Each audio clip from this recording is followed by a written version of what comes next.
자, 지소미아를 파기하는 청와대의 판단력을 보면서요. 지금 국제사회는 한국에 대해서 매우 지금 우려를 하고 있습니다. 자, 한국 경제가 지금 오늘 굉장히 지금 주식이나 환율 등이 나빠지고 있는데요.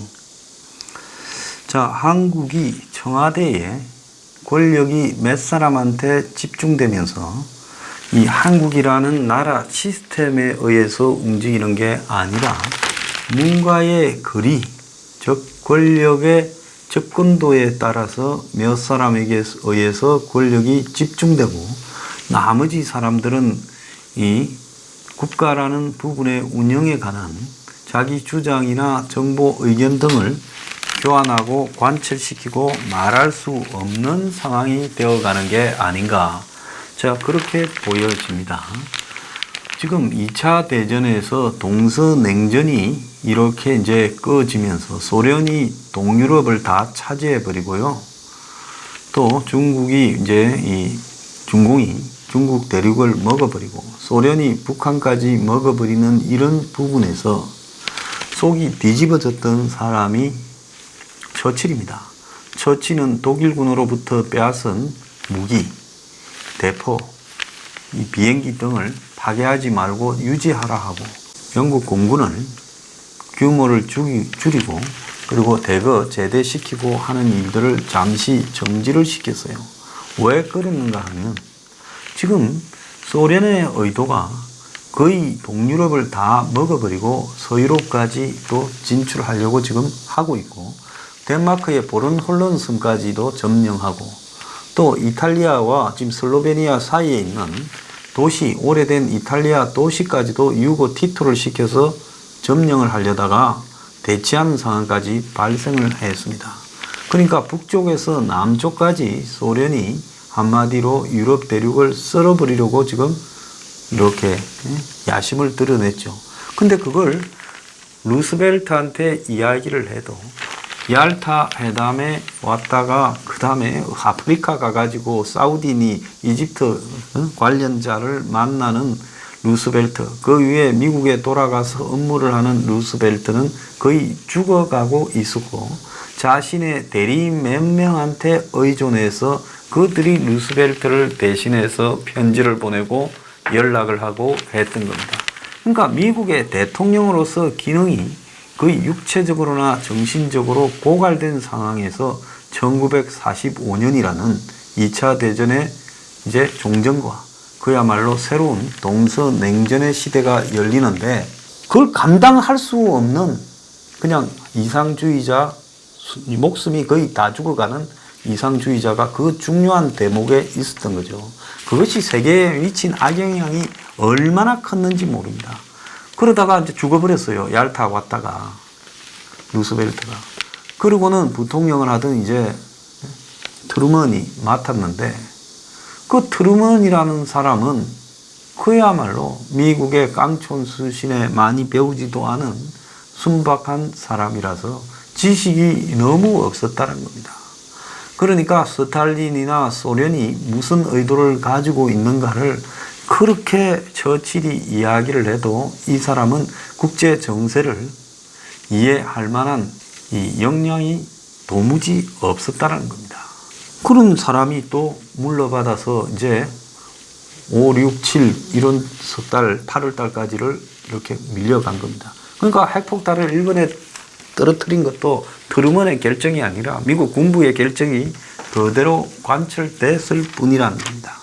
제가 이 이야기를 하는 것은 어떤 타이밍에 역사의 격변기에 지금 누가 앉아 있느냐라는 것이 매우 중요한데 지금 청와대는 과도하게 정치적으로 지금 정치적 문제에는 개입을 합니다. 특히 북한과 관련되거나 야당을 탄압하거나 또 이념과 관련된 문제는 청와대가 제왕적으로 개입을 해서 각 행정부서가 박근혜 때와도 비교되지 않을 정도로 무력한 상황에 빠져 있고 이 상태에서 국회도 제 기능을 상실한 채 여야가 그냥 타협을 하거나 이런 것들이 다 스톱되어 있습니다.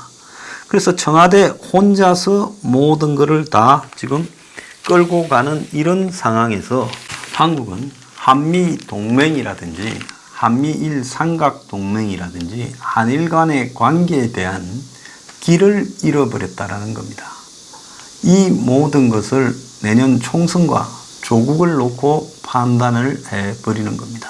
이미 미국에서도 그렇게 노골적으로 이야기를 하고 있고, 윤정기를 세우라고 한 청와대의 그런 발언들을 보면서요, 그야말로 한국의 청와대가 제정신이 아니다라고 다들 생각을 하고 있습니다. 이 한미 동맹의 지금 현 주소가 어떠느냐라고 봤을 때는 그야말로 트럼프라는 사람에 대해서 일본의 아베가 그렇게 트럼프의 인도 태평양 그런 전략 협조해주고요, 더 나아가서 미국의 비행기를 갖다가 F-35입니까? 104대인가를 사준다 했지 않습니까? 그것뿐만 아니라 되자마자 한 50조를 미국에 투자하겠다고 제일 먼저 가서 트럼프한테 했지요. 오기만 오면 이방카 하는 재단에 몇백억을 내지요. 또 이방카를 미리 가서 기다렸다가 저녁까지 대접을 했지요. 골프장에서 벙커에서 쓰러져도 쫓아가지요. 진짜 사람으로서 할 수 있는 만큼을 다해도 미국은 일본에 대해서 끊임없이 이렇게 지금 관세 문제나 이번에 보면 북한의 미사일 문제 등에서 이견을 토로하고 있습니다. 그런데 일본처럼 하지도 않고 중국과 북한에 더 기우는 듯한 문정권을 바라보는 트럼프라는 사람, 이 사람은 전통적인 동맹관계 필요 없다, 독일 필요 없어, 일본 해주면 좀 하되 너무 잘해주면 안 된다, 그래도 수시로 군기 잡아야 된다. 그런데 한국을 바라봤을 때 이 사람은 이것들은 우리가 겁을 줘도 공갈을 쳐도 겁도 먹지 않고 그냥 우리한테 달라든다. 이걸 지금 어떻게 해줄까? 지금 이게 지금 트럼프의 기본적인 시각이라는 겁니다. 이런 시각을 가진 트럼프 앞에서 한미 동맹이 전통적인 동맹에 지금 최소한 도와줄 수 있는 인맥들이 미국 국방부나 국무부에 있는 오래된 관료들이나 또 장군들, 더 나아가서 그런 쪽에 있다가 싱크탱크에 있는 미국의 여론 조성가들, 이 사람들인데, 이제 이 사람들도 한국의 문 정권에 만정이 뚝 떨어져 버렸고, 이 문 정권이 기본적으로 북한이나 중국 편을 들고 있다고 생각을 하고 있습니다. 그래서 이 한국이 지소미아를 파기함으로써 미국의 동북아시아 전략, 미국은 중국이 제일 큰 적이잖아요. 그러면 중국 바로 앞에서 어떻게 중국을 차단하는가? 지금 오늘 아침에 보면 다시 미중 무역 분쟁이 재개되면서 시끌시끌 하지 않습니까? 그 속에서 미국이 중국을 바로 앞에서 어떻게 차단하는가라는 부분이 미국의 전략의 핵심인데, 한국이 여기서 빠져버렸어. 우리는 안 할란다. 너네끼리 하든가 해라 하고 빠져버린 겁니다. 그러면 한국이 중국 편으로 붙었다고 해석이 되는 거죠. 그것이 지금 지소미아 파기라는 겁니다. 그래서 한국은 지금 이렇게 한 행동을 일본과의 문제라고 우기겠지만 미국은 이 문제를 어떻게 바라보느냐. 그거는 한미일 동맹에서 한국이 이탈하고 있다라고 바라보는 겁니다. 그러면서 미국은 이 문 정권이 한국이라는 동맹을 끌고 거의 북한과 중국 쪽으로 가버리고 있다. 그래서 문재인 정부라고까지 이야기를 하는 거예요. 그래서 오래된 한미 간의 그런 역사와 히스토리와 문재인 정권 간을 분리해서 지금 바라보는 상태인 겁니다. 자, 이런 상황에서 지소미아를 파기하고 한미 동맹을 한 차례 더 업그레이드해요. 말장난도 이런 말장난을 하면 안 되지요. 자, 한마디로 지금 엿된 상황이 벌어질 거라고 저는 보는데요. 자, 8.15 때 좀 정신을 차렸나 하고 주화론으로 갔더니만 곧바로 문재인부터 참모 전원이 지소미아 파기로 불과 일주일 만에 감경설로 돌아가 버렸습니다. 강경론으로요. 그러면 무엇 때문에 이렇게 온건하게 오다가 강경으로 돌았는가 하는 부분에 대해서 조국 덮기가 아니면 설명할 방법이 없다는데 지금 제일 큰 문제가 있는 겁니다. 전문가들은 지소미아 종료 결정이 한미 동맹을 약화시키는 시발점이 될 거고, 그리고 방위비 회담 등이 지금 협상이 남아 있는데 이게 한미 관계를 더욱더 악화시킬 거라고 보고 있습니다. 그래서 미국의 이런 신망감 표출은 연달아 나오고 있는 안보에 대한 한국과 미국의 간의 인식차가 너무 크다라는 겁니다. 한국이 일본의 도움 없이 스스로를 북한의 공격으로부터 방어하기가 어렵다는 부분을 지금 인식을 못한다, 한국 정권이. 그래서 한국이 안보 문제에 대해서 정권 자체가 관심이 없다. 미국은 앞으로 자기들이 꼭 필요하다라고 하는 한국의 방어 부분을 한국 스스로가 잘라내버린 부분에 한국을 어떻게 해야 되는가를 지금 고민하고 있다. 그래서 한국 정부의 이번 결정으로 보면 저 사람들은 자기 나라를 지킬 생각이 전혀 없이 국내의 당파 싸움에 더 관심을 가지고 있다. 이렇게 지금 보고 있다는 겁니다. 그래서 한국이 자국의 안보를 위해서 이런 결정을 내렸다? 그렇다면 미국은 이제 한국을 지원할 필요가 없다라는 생각을 하게 되는 것이 당연한 귀결이다. 자, 그렇게 된다 하면 한미 동맹에 더 많은 균열이 지금 생겨나게 될 거고, 방위비 분담금 인상에서 서로 격앙된 감정들이 터져 나와서 여기서 큰 긴장 상태가 발생해 버릴 수 있다는 겁니다. 그래서 미국은 만약에 원하는 비용을 50억불을 한국에서부터 얻어내지 못할 경우에 지소미아를 파기함으로써 한국이 명분으로도 미국을 도와서 동북아에, 그건 자기도 도움이 되지만 미국이 가지고 있는 아시아, 동북아시아의 전략적 명분에도 기여하지 못한다면, 그러면 미국은 한국에 대해 방위력을 제공해 줄 필요가 없고, 이런 상황이 구체적으로 이번에 방위비 협상 과정에서 나타날 수 있다는 겁니다. 트럼프 행정부에는 한미 간의 동맹을 확고하게 느끼지 못하는 사람이 많다.